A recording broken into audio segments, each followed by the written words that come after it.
ওসমান হাদির ওয়াইফ যেই পরিমাণে পর্দাবলী নারী, বাংলাদেশের মানুষেরা বড় অবাক হয়ে গেল। আমি চ্যালেঞ্জ দিয়েছি গতকালকে, ওসমান হাদির ওয়াইফ যেই পরিমাণে পর্দা কর্মী নারী, বাংলাদেশের অনেক বড় বড় বুজুর্গের বউরাও এত পরিমাণে পর্দা করতে পারে না।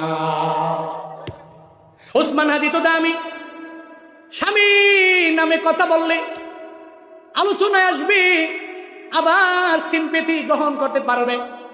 ওসমান হাদির বউ তো চাইলে পারত, হাদির জন্য সংবাদ সম্মেলন করতে চাইলে পারত, কেউ বাধা দিত না, আসতে পারত। আবার মানুষ নেগেটিভ মন্তব্য করতো না, পজিটিভই করত। পর্দা সহকারে আসতে পারত, হিজাব লাগায় নিকাব লাগায়। এরপরেও কেন আসে না? কারণ জানে রে, সবার আগে আমার আল্লাহ, সবার আগে আমার পর্দা, সবার আগে আমার হিজাব, সবার আগে আমার নিকাব। এই জন্যই তো আল্লাহ হাদির দাম বাড়ায় দিল। এই ওনার বউ কেন আসা লাগবে?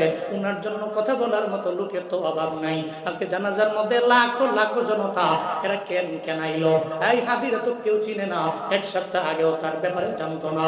এখন তো মুরব্বীটা ওনার জন্য কান্দে, একটা ছোট্ট বাচ্চাও কান্না করে, একটা মাদ্রাসার হুজুরেও কান্না করে, বড় বড় ওলামায়ে কেরামেরা ওর ব্যাপারে কান্না করে। এই আমার তো আত্মীয় না, এরপর আমি জানাজায় কেন দৌড়ে গেলাম? অনেকের তো আত্মীয় স্বজন না, তাহলে লাখো লাখো মানুষ জানাজার মধ্যে কেন আইলো? এটা কেন আইছে জানো নি?